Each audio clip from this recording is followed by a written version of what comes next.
Hello everybody and welcome to my channel. I am Ashley. I'm a spiritual intuitive, a tarot and oracle reader, and I do unboxings like this one. I wanted to remind you guys though, I have a contest going on until noon Central Standard Time on the 1st, so if you get the keyword or phrase within the video, I will be giving away one of these decks to winners who have the correct comments. So very important, guys. They're brand new, still in the cellophane. I know the Nightmare Before Christmas deck just came out, and then the Tarot of Sexual Magic came out a few months ago. But super awesome decks, and I'm hoping that one of you wins them. But this unboxing is for the Elemental Power Tarot from Melinda Holm. It says it includes 78 cards and a 64-page illustrated book. I'm going to read the back for you guys really quick and then we'll get into the cards. It says, eliminating human figures entirely, the cards in Elemental Power Tarot present scenes based on the 5 elements, fire, water, air, earth, and spirit, that invite the reader to step in and explore the card's divine wisdom. Just a reminder, guys, I live in a neighborhood, so it doesn't matter what time of night. I've done these videos at middle of the day, in the middle of the 2 a.m. in the morning. There's always noise, so please excuse the train. It says, Rowan Daniel Eason's expressive illustrations hold a treasure trove of symbols that offer visual cues to the messages of the cards. The accompanying guidebook explains the elemental system of working with tarot cards and spreads and providing card meetings, including an apothecary item, a real earth elemental aid for each major arcana card. On the box itself, it has pictures of the cards. So I'm kind of excited to get into it. I do have to say this is a very affordable deck. I believe it was under $20 with tax. So usually decks are around $20 and then it's extra for shipping and handling. But this one was under $20 coming out. So very affordable deck. And I was kind of captured, what captured me was the front cover. I really like artwork and the way that it tied all of those kind of traditional elemental symbols together was amazing. Let's get into it though. We have a little bit of a flip lid.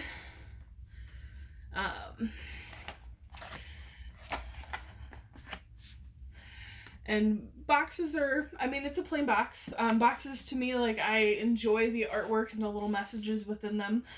So the box is a little plain, which is okay. I don't begrudge a deck.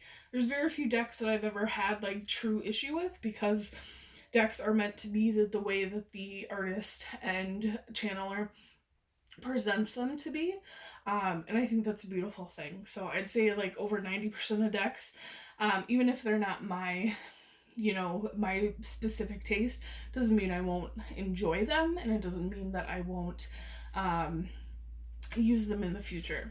I hope that you guys buy decks that call to you. I know that even with these unboxings, that's kind of what I do.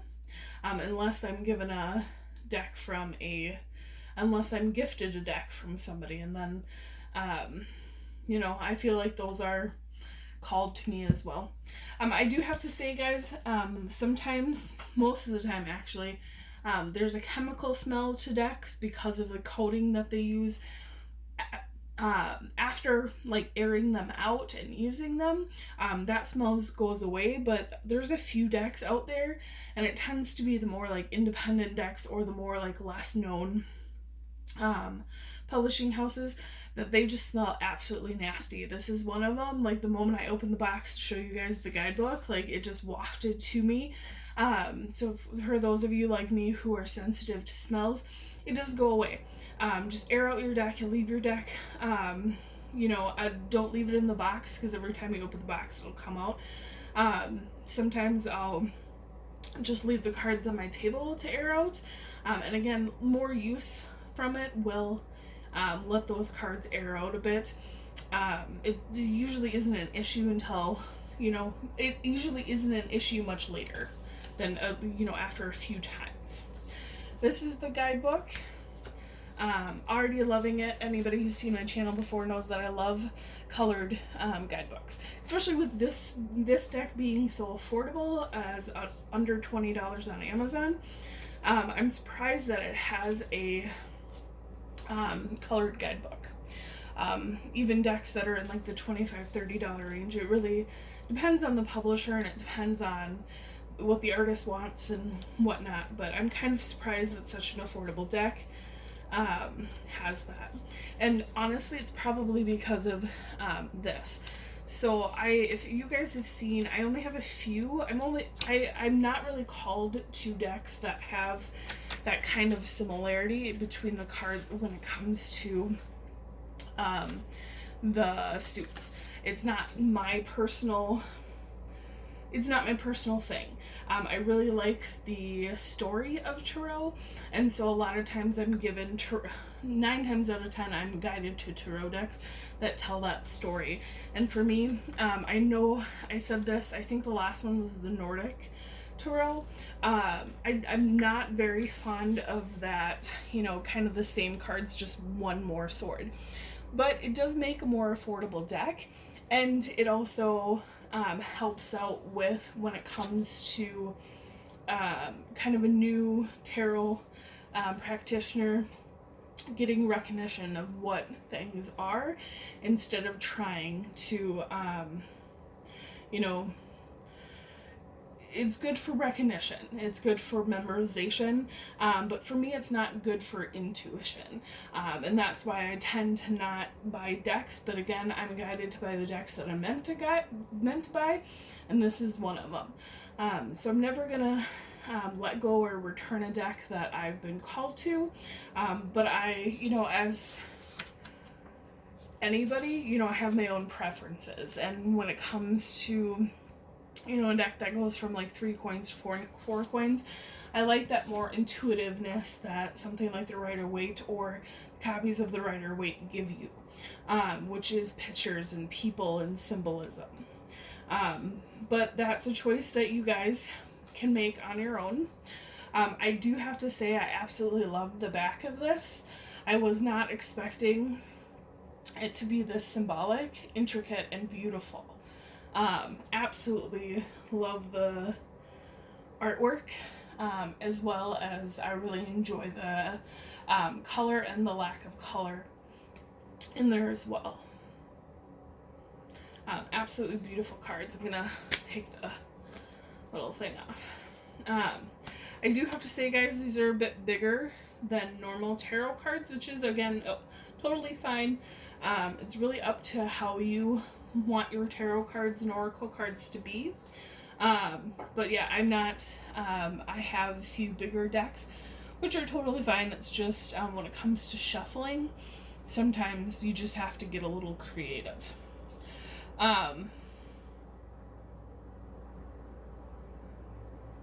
So I'm going to do a silent flip through, and then we'll talk about it at the end.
just have to break a bit and say that I absolutely love the use of symmetry, the use of the apothecary symbols, symbolism itself.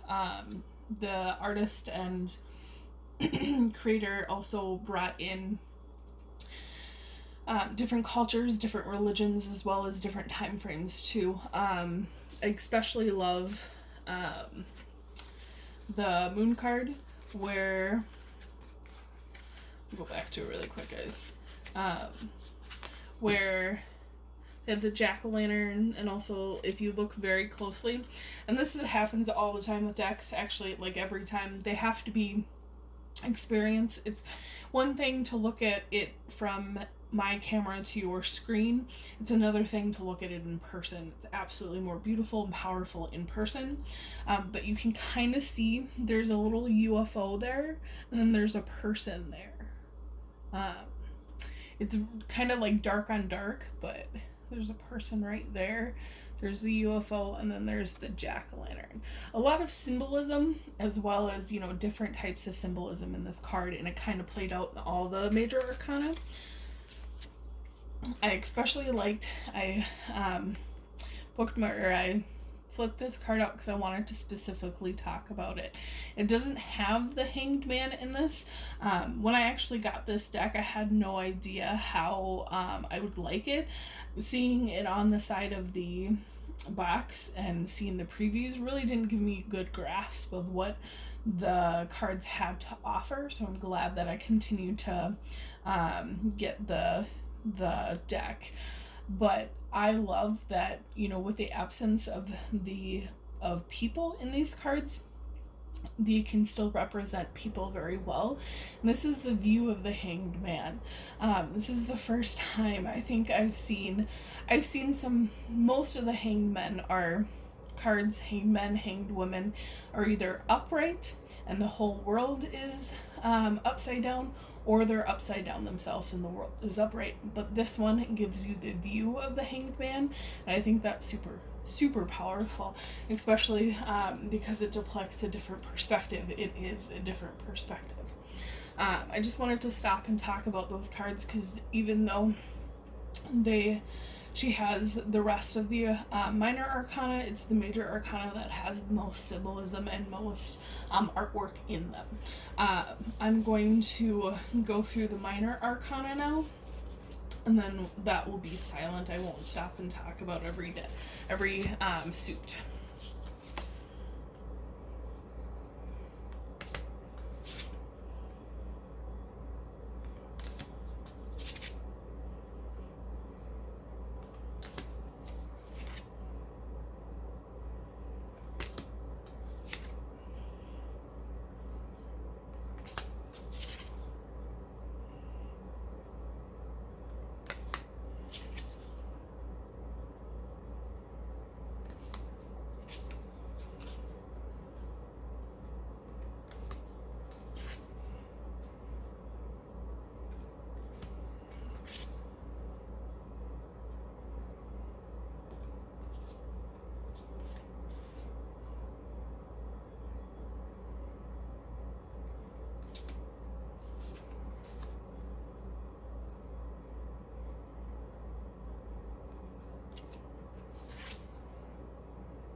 I do want to say, guys, this is a very powerful deck in a very subtle way. The energy is not very forceful, but as I'm doing this silently, and I asked my guides if I should do this silently or not, and they said yes. And I think this is why. But as I've been doing this silently, it's bringing up a lot of things for me in my mind. A lot of things, kind of soul-seeking, path-seeking.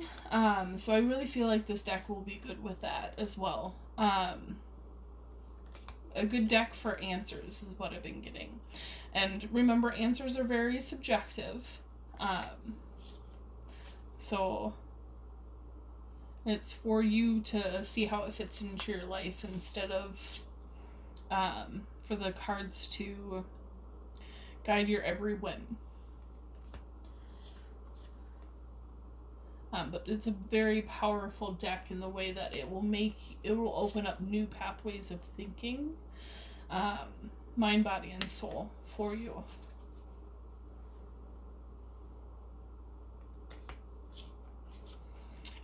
They just showed me like Alice going down the rabbit hole and curiouser and curiouser. If you have a thirst for that knowledge in your life, on your path in your soul, or that for other people, this will be a good deck for you.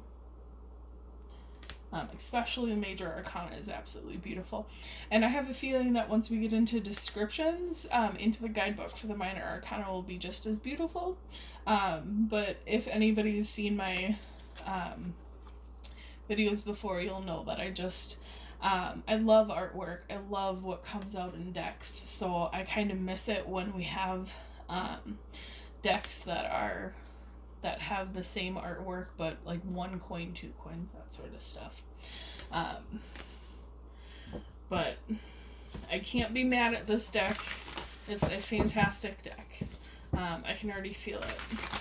And I just want to mention, guys, life happens when it comes to decks. I'm a really big believer that decks come to you how and in the time that they're supposed to come for you. Like, my videos are meant to be timeless. So whenever this comes to you, whether, it's a week from now, a year from now, whatever, remember that you're meant to find this, and then if the deck resonates with you, go find the deck. But I just want to mention that there was like a ink mark, and I think that was probably because somebody like picked up the cards, and then put the slip on, and it probably like just got, transferred. That's totally fine. It's up to you if you want to return a deck for something like that. For me, I'm not a perfect person, and the universe reminds me of that. Every single time it gives me a slightly flawed deck. And, decks themselves are not meant to be perfect. You're not meant to be perfect. Nobody is, or else we would be. This deck is very shuffleable. It's a little bigger than normal tarot decks, but not by much. I can still, it's not in an uncomfortable point with, spreading my fingers out. It's not, like, if it was any bigger, if any longer, it would be. But it's kind of in that perfect, that last perfect spot. See if we can get it. They're saying this card. Ooh, we have the Wheel of Fortune. This is one of those ones that I looked at and I absolutely love the symbolism in it. Wheel of Fortune has been coming up for a lot of people right now, me included. It's a very powerful card, especially when change is happening. But we'll get into the her definition, Melinda Lee Holm's definition, really quick. And then we will get into the word/phrase for the deck giveaway. Okay, so we have the Wheel of Fortune. Time moves at multiple rates simultaneously. The one you are experiencing was chosen by the universe just for you.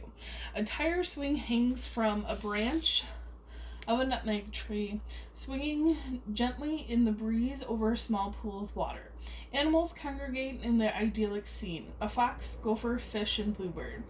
Their comfort with one another is contagious and a sense of calm washes over you as you watch their gathering and time begins to drift away. Guidance. Time is an illusion, one we all agree to and must often adhere to, but an illusion nonetheless. It's time to take a break from judging yourself and your life by its measure. There are forces all around you waiting for the right set of circumstances to come together to push you forward into optimum expansion. Trust them, enjoy the moment. Whether you feel pushed too quickly or held back needlessly, know what is happening at this moment is being presented to you because the universe has deemed this the correct time. Maybe you need to feel pushed to prove yourself how capable you are under pressure, or maybe you need to wait to receive information that will alter your feelings about the situation. The very beautiful and poignant for this time in the world. The universe is not there. There's guidance, challenge, and then apothecary. It's not. My guides are not guiding me to read the challenge, even though it's up to you how you do your cards. I have very few decks that I do reverses with. That's just how I read things. And if they do come out as reversals, I ask for guidance, and when my guides say it was meant to be the reversal, then we'll go there. But majority of the readings I do are for empowerment, and for me, I choose to positively empower people. So 100% up to you whether you want to go into what the negative would be. But again, it's up to what kind of reader you are. Again, I have very few decks that are both, the true or reversal. I will go into the apothecary, though, because that's something that's specific to this deck. As it says, apothecary. Associated with planet Jupiter, nutmeg carries good fortune and promotes inner expansion. It is great for baking and sprinkling over your cappuccino. My guides are also saying it's a great scent. Nutmeg is one of the scents in pumpkin spice that everybody absolutely loves. I think it's nutmeg and cinnamon. And some pumpkin spices have cloves, some do not. It really just depends on the pumpkin spice, but that's the one that everybody loves, is nutmeg. So if you like that scent, it's a good scent to get. These are beautiful cards, guys. I absolutely love them, and I hope that you guys will as well. For the giveaway, depending on how many entries we get, I will for sure give away the Nightmare Before Christmas, but if we get a lot of entries, I will do a second place for the Sexual Magic Tarot Mini. Again, my videos are meant to be timeless, so if you see this beyond November 1st, then I apologize, you won't be entered. But if you see this in real time through November 12 noon Central Standard Time on November 1st, comment down below what I love about Halloween is, and then tell me what you love about Halloween. It's my favorite holiday, followed closely by Christmas, but I wanted to do the giveaway because I really enjoy Halloween. So again, what I love about Halloween is, and then tell me what you love about Halloween. Good luck to all of you guys, and then I will see you in the next unboxing video.